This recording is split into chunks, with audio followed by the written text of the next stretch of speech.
o servidor é o seguinte, tá, Ferraz? Se você quer continuar trabalhando como servidor público, tá? A gente tem cursos específicos só para servidor público, tá? Aí você pode falar com a minha equipe que eles vão te direcionar. Agora, se a sua dúvida é se o servidor público pode também ser analista master de licitações e realmente escalar a carreira, faturar acima de 10 mil reais por mês, a resposta é sim. Só que você vai ter que tomar alguns cuidados, tá? Quais são esses cuidados? Primeiro, nós temos que não pode participar de licitações, dispensas que são abertas no seu órgão. Então, o órgão que você trabalha, aí, por exemplo, você trabalha numa câmara, você não vai poder participar de licitações nessa câmara, tá?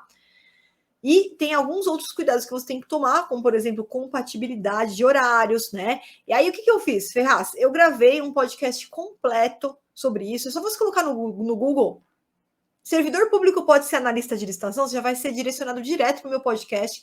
Lá tem uma aula completa para você dar uma olhadinha, seguir ali o passo a passo, seguir as orientações. Tá? Eu tenho muitos alunos que são servidores ou eram servidores públicos e que passaram para o lado de cá e agora estão atuando como analista master de licitações, tá bom?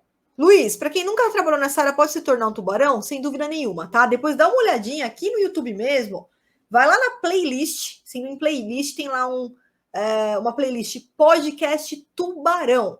São alunos, a grande maioria ali, começando do absoluto zero, tá? E em 30, 60, 90 dias, já estavam faturando acima de 10 mil reais por mês como analista master de licitação. Por quê? Porque apesar deles não terem experiência, eles foram para o campo de batalha com o conhecimento certo. E isso faz toda a diferença, tá? Aqui, nesse mercado, nessa carreira, experiência nem sempre significa alguma coisa. Pelo contrário, pode até ser prejudicial. Eu vou te explicar por quê, tá? Porque tem muita gente que se considera experiente, isso é o que mais tem, trabalhando há 3, 4, 5, 10, até 20 anos com licitações, sem resultado nenhum, ou com pouquíssimo resultado, por utilizar simplesmente técnicas que não funcionam, por não seguir nenhuma metodologia, por estar ali participando ali, tentando reinventar a roda, com a cara e a coragem, como amador, como aventureiro, sem nenhum tipo de preparo, tá? E aí, infelizmente, que você tem as rêmoras. As rêmoras, geralmente, elas podem ser pessoas que estão ali do zero, mas elas também podem ser pessoas que se consideram experientes, mas que não têm conhecimento na participação, tá? Que não tem conhecimento ali na participação, tá? Experiência aqui, ela não significa nada se a pessoa atua sem conhecimento, tá? E por um outro lado, é totalmente possível começar do zero sem nenhum tipo de experiência, mas se eu for com o conhecimento certo, com o conhecimento do analista master de licitação, você tem um atalho gigantesco, né? Então, você tem um GPS para seguir, você sabe exatamente quais são os parafusos ali que você vai apertar, aonde que você tem que ir, qual o caminho que você tem que seguir.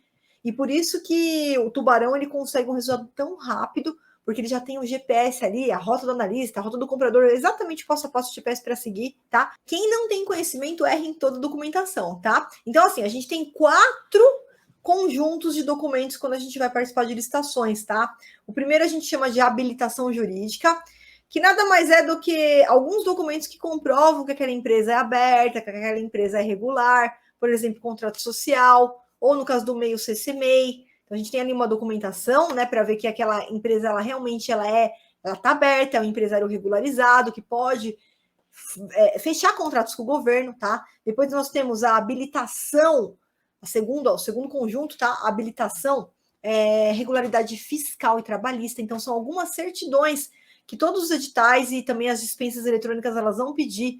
Então, tem algumas certidões, por exemplo, a certidão federal, estadual, municipal, do FGTS, algumas certidões que a gente precisa entregar. Quem tira essas certidões? Certidão trabalhista também. Quem que tira essas certidões? O analista master de licitação. Então, o analista master de licitação ele tem um roteiro completo, passo a passo, ele que domina, ele sabe os sites que ele vai entrar, quais são os sites onde ele vai extrair essas certidões, tá? Além disso, a gente tem terceiro conjunto, qualificação técnica. Nessa qualificação técnica, a gente vai verificar, por exemplo, imagina que nós vamos participar de uma licitação de obras, tá?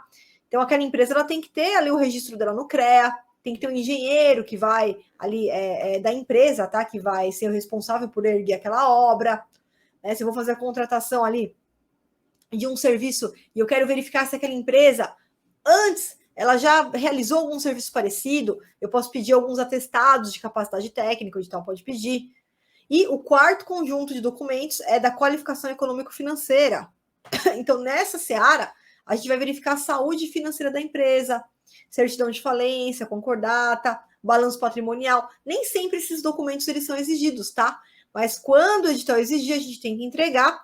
Só que aí, erro, tá? Para quem não tem conhecimento, para a Rêmora, eu vejo erro em todas as 4 searas, tá? Normalmente, eles vão cometer erros ali nas 4 searas, não vão se confundir, vai confundir uma certidão com a outra, vai confundir um documento com outro, vai deixar de entregar e perde licitação milionária por um erro banal, por um erro comum e que é cometido pela maioria das pessoas que trabalham nessa área sem conhecimento, tá bom?